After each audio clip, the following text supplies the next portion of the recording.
She was 42 years old when she first started feeling that something inside her was slowly fading. From the outside, her life looked complete and respectable. She had been married for nearly 20 years, lived in a comfortable home, and had children who were growing up and becoming more independent. Neighbors saw her as a responsible wife and mother. Family members often said she was lucky. But inside her own mind, she felt a quiet emptiness that she could not explain. Every day followed the same pattern. She woke up early, prepared breakfast, helped the children get ready, and managed the house before going to work or handling daily responsibilities. Over the years, she had learned to put everyone else first. Her needs always came last. At first, she believed this was what being a good woman meant.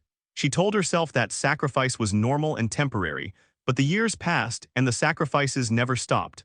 Her marriage had slowly turned into a routine partnership. There was no major fight, no dramatic betrayal, and no single moment where everything went wrong. Instead, it was the silence that grew between her and her husband. Conversations were mostly about bills, children, or responsibilities. Emotional talks disappeared. Compliments became rare, small gestures of care slowly faded. She did not feel hated, but she did not feel loved either. She felt unnoticed. At night, when the house became quiet, her thoughts became loud. She would lie in bed and think about who she used to be before marriage and motherhood. She remembered her dreams, her energy, and the excitement she once felt about life. Somewhere along the way, that version of herself had disappeared. She had become a role instead of a person, a wife, a mother, a caretaker, but not herself. As her children grew older, they needed her less. This change, instead of bringing freedom, brought confusion. For years, her identity was built around caring for others. Now, with fewer demands, she was left alone with emotions she had ignored for decades. She felt useless at times. She questioned her value. She wondered if this was all life had to offer now. She tried to talk to her husband once or twice, but the conversations never went deep.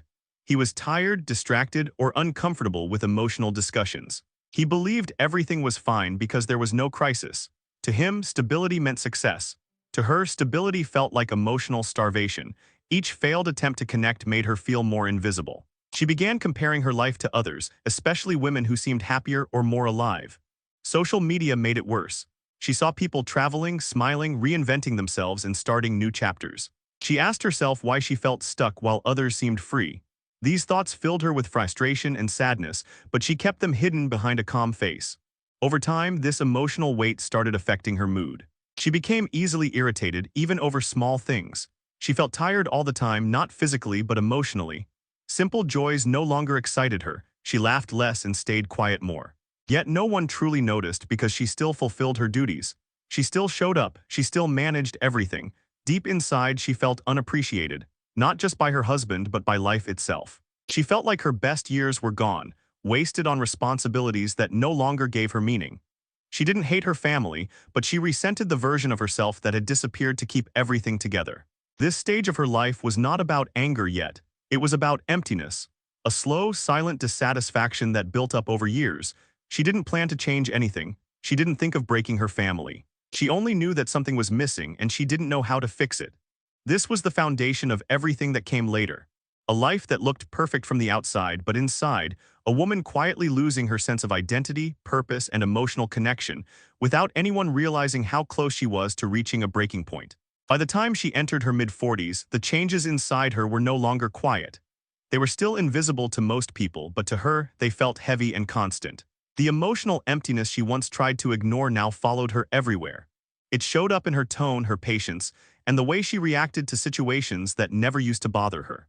She didn't recognize herself anymore, and that realization scared her. She started feeling irritated by small things. A simple question felt like pressure. Normal household noise felt overwhelming. She often wondered why her tolerance had dropped so suddenly, but she never connected it to the years of emotional neglect she had buried. Instead, she blamed herself. She told herself she was becoming difficult, moody, or unreasonable. This self-blame only made the frustration grow stronger. Her husband noticed the change but misunderstood it. He saw her silence as coldness and her short replies as disrespect. Instead of asking what was wrong, he pulled away emotionally. He spent more time on his phone, at work, or with friends. The distance between them widened not because of hatred, but because neither knew how to bridge the gap anymore. Both felt unappreciated, and neither felt understood. Inside her mind, old memories and unresolved feelings began to surface. Moments from the past, times she felt ignored, dismissed, or taken for granted replayed themselves. Things she once brushed off now felt painful. She started mentally rewriting her life story, focusing on everything she had given and everything she believed she never received in return. This inner narrative slowly changed how she viewed her marriage. She tried distracting herself by staying busy, but the emptiness followed her. Work no longer felt fulfilling. Social gatherings felt exhausting. Even family time felt forced. She smiled when needed, laughed when expected, but inside she felt detached. The emotional disconnect made her feel lonely even in crowded rooms. As her emotional state shifted, her behavior changed subtly. She became more secretive with her thoughts. She stopped sharing her feelings because she believed no one truly cared to listen. When people asked if she was okay, she said yes, even when she was. Silence became her defense, but it also isolated her further. She started questioning her choices. She wondered if marrying young had cost her personal growth. She questioned whether loyalty and sacrifice were worth the emotional emptiness she now felt. These thoughts made her feel guilty, especially when she looked at her children. She loved them deeply, but even that love felt heavy because she felt trapped between responsibility and personal longing. Her sense of time changed. She became painfully aware of her age. 40 felt different from 30. She felt like time was running out and she had missed her chance to truly live. This fear created urgency inside her. She didn't know what she wanted, but she knew she didn't want to feel like this forever. The people around her noticed tension, but no one understood its cause. Family members thought it was stress or exhaustion. Friends assumed it was normal midlife pressure. No one asked the right questions and she didn't offer real answers. She feared being judged, misunderstood, or labeled ungrateful. Slowly, resentment began replacing sadness. She resented her husband for not noticing her pain. She resented her family for needing so much from her. She even resented herself for staying silent for so long. This resentment didn't explode. It settled quietly in her heart, shaping her thoughts and decisions. This phase was dangerous because it felt justified. In her mind, her emotional withdrawal was a form of self-protection. She believed she had given enough and that it was finally her turn to think about herself. But she didn't realize that this mindset was slowly pushing her away from the very people who still cared. Part 2 of her story was about the silent cracks growing deeper. No dramatic arguments, no sudden betrayal. Just emotional distance, unspoken resentment, and a growing sense of dissatisfaction that set the stage for choices she would later make, choices that would change her family forever. The change did not happen suddenly. It began with one small moment that seemed harmless at first, a moment that made her feel something she had not felt in a long time. It could have been a simple compliment at work, a kind message from an old friend, or attention from someone who listened without interrupting. For her, it felt like a breath of fresh air after years of emotional silence. That moment stayed in her mind. She replayed it again and again, not because it was romantic or dramatic, but because it made her feel seen. Someone noticed her thoughts, her words, her presence. That feeling was powerful. It reminded her of the woman she once was before responsibilities took over her life. Slowly, that one moment became a turning point. She started craving that feeling. At home, nothing had changed. The same routine, the same distance, the same silence. But inside her, something had shifted. She became more aware of what she was missing. The emotional gap that she once tolerated now felt unbearable. She stopped pretending that everything was fine, at least in her own mind. Her thoughts began to change. She started asking herself dangerous questions. Is this really my life? Is this all I deserve? Why should I stay unhappy just to keep peace? These questions didn't come from anger. They came from exhaustion. Years of emotional neglect had finally reached a point where she could no longer ignore them. She noticed that when she talked to certain people, she felt lighter. Conversations felt easy. She laughed more. She felt understood without having to explain herself too much. This contrast made her home life feel even heavier. What once felt normal now felt empty. She began emotionally pulling away from her family without realizing how far she was drifting. Guilt followed her everywhere. She felt guilty for enjoying attention from outside. Guilty for feeling unhappy when she had a stable family. Guilty for wanting more. But instead of stopping her, the guilt confused her. It made her justify her feelings by blaming others. She told herself she was unhappy because no one ever listened to her. Because no one appreciated her sacrifices. Because she had given too much for too long. Her husband sensed something was off, but communication between them was already weak. When he tried to talk, it turned into arguments. When he stayed quiet, she felt abandoned. Every interaction seemed to confirm her belief that he did not understand her. Slowly, she stopped trying to explain herself altogether. She began spending more time away from home, emotionally if not physically. Her phone became a place where she felt connected. Messages felt exciting. New conversations made her feel alive again. She told herself it was harmless. She wasn't doing anything wrong, she believed. She was just talking, just feeling human again, but emotional attachment is powerful. The more she invested outside, the less she invested inside her home. Family dinners felt awkward. She was present but not really there. Her children noticed her distraction. Her husband noticed her distance.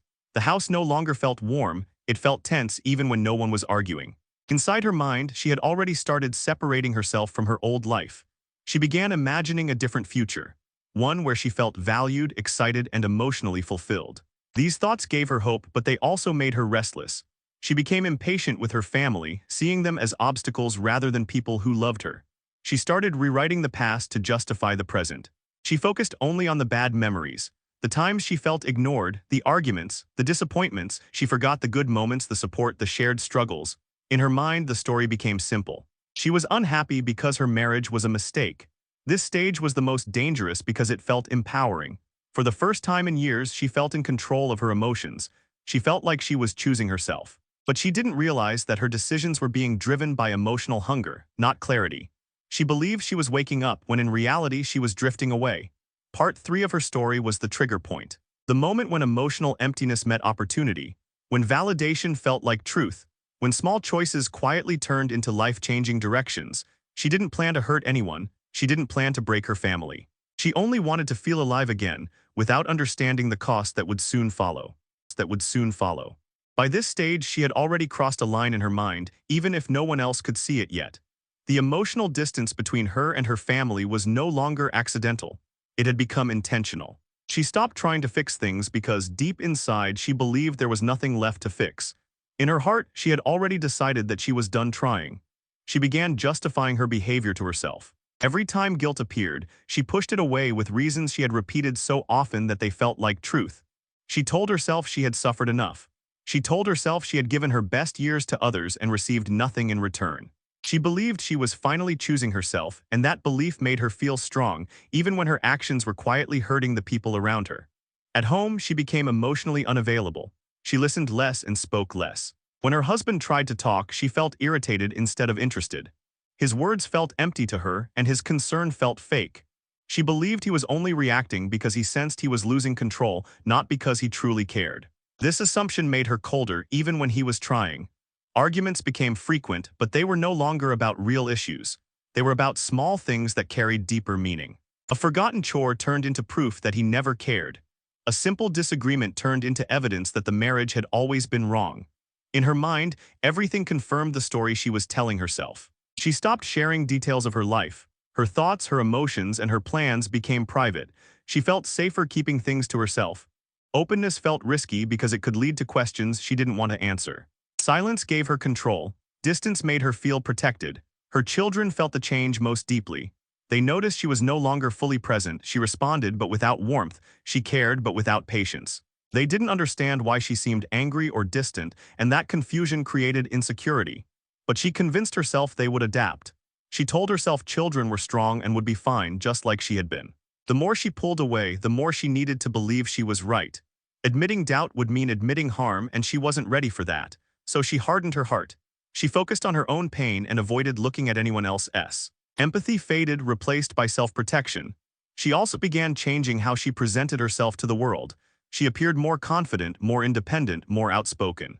People praised her strength without knowing the cost behind it. Their approval reinforced her belief that she was finally doing something right. No one saw the damage forming behind closed doors. In quiet moments, a small voice inside her still questioned her choices. Late at night, when distractions faded, she felt a strange emptiness. Not the same emptiness as before, but a heavier one. This time it came with fear. Fear of losing everything, fear of regret. But instead of listening to that voice, she ignored it. Doubt felt weak, and she no longer wanted to feel weak. She convinced herself that emotional withdrawal was necessary. That staying distant was better than pretending. That honesty meant following her feelings, no matter the consequences.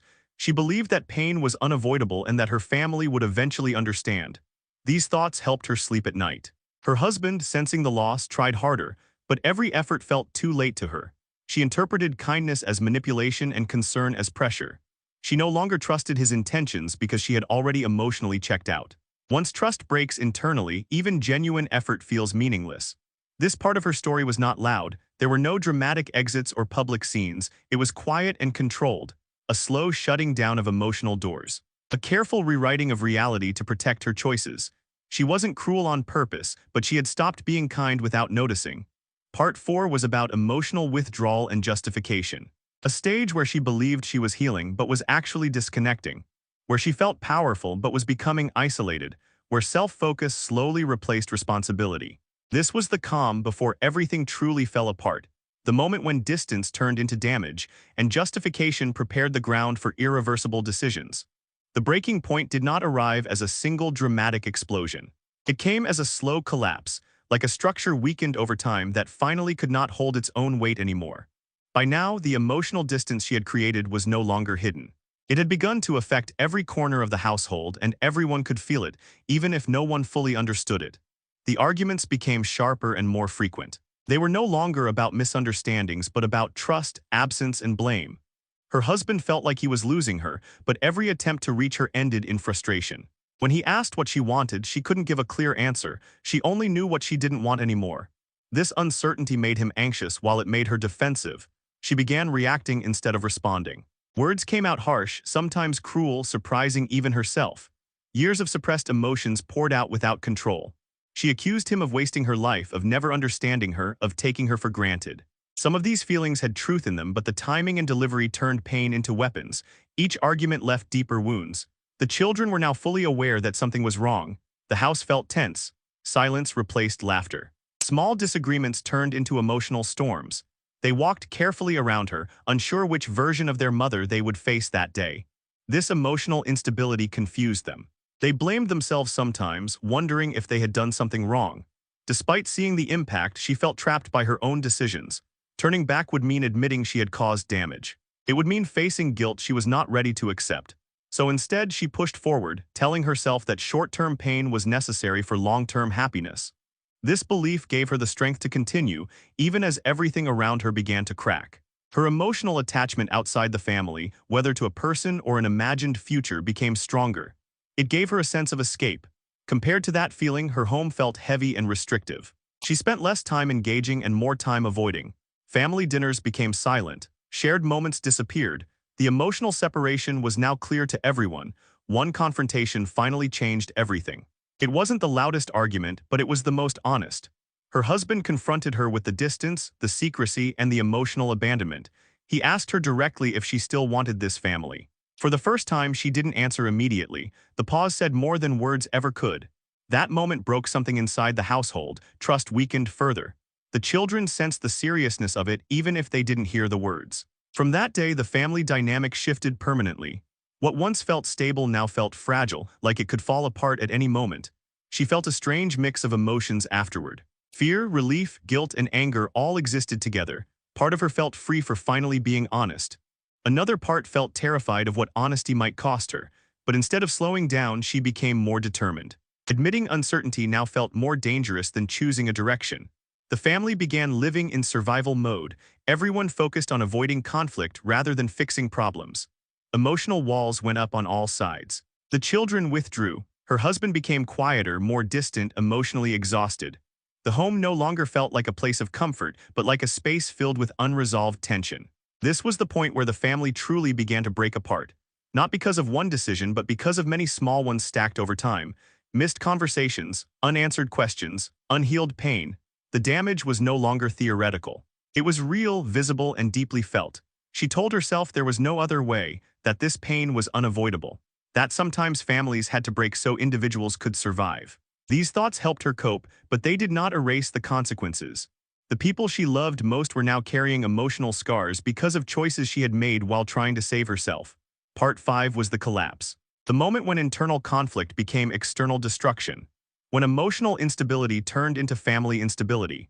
When silence, justification, and distance finally reached their limit. Nothing could go back to the way it was, and everyone involved felt the weight of that truth, even if they weren't ready to say it out loud. After everything had fallen apart, life did not suddenly become easier, calmer, or happier. The noise was gone, but it was replaced by a deep, uncomfortable silence. The kind of silence that forces a person to face the reality they spent so long avoiding. For her, this was the most difficult stage, because there was no one left to blame and nothing left to distract her from the truth. The excitement she once felt about change slowly disappeared. The emotional rush that had pushed her forward faded, and what remained was uncertainty. She had expected relief, maybe even freedom, but instead she felt lost. The life she imagined did not feel as fulfilling as she hoped. Without the structure of her family, her days felt empty in a different way than before. She began to notice the absence of small things she once took for granted. The sound of her children's voices in the house, the comfort of familiar routines, even the quiet presence of her husband, who once felt distant, now felt missed.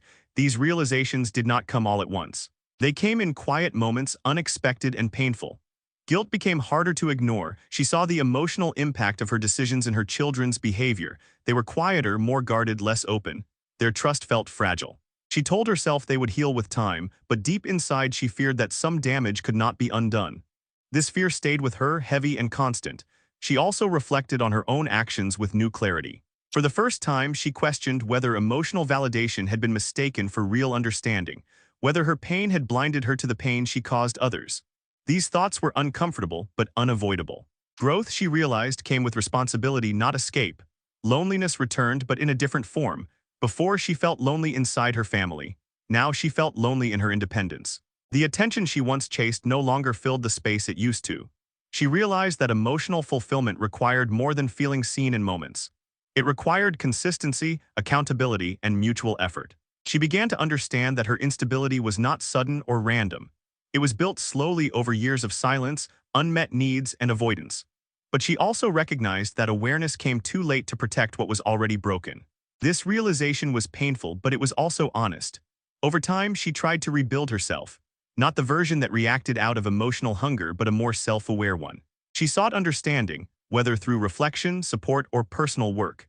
She learned that self-care did not mean abandoning responsibility, and self-love did not mean hurting others. Her relationship with her children required patience and humility. Trust could not be demanded. It had to be earned again slowly. She listened more, she spoke less. She accepted that healing was a process, not a guarantee. Some days were hopeful, others were heavy with regret. Looking back, she could finally see the full picture. The emptiness, the resentment, the justifications, the collapse, all of it connected. She realized that her story was not about becoming unstable because of age, but because of unresolved emotional neglect and unspoken pain. Age only exposed what had been hidden for years. Part 6 was not about punishment or redemption. It was about consequence and awareness. It was about understanding that choices made in pain often create pain in return. The family she once had would never be the same, but she carried the responsibility of her role in its breaking. The story ended without a perfect resolution. Some relationships healed partially, some scars remained. But one truth stayed clear: ignoring emotional needs does not make them disappear. And facing them too late can cost more than anyone expects. This was the aftermath, not dramatic, not loud, but deeply real. A reminder that emotional instability, when left unaddressed, doesn't just affect one person. It reshapes entire families, leaving lessons that last long after the chaos has ended.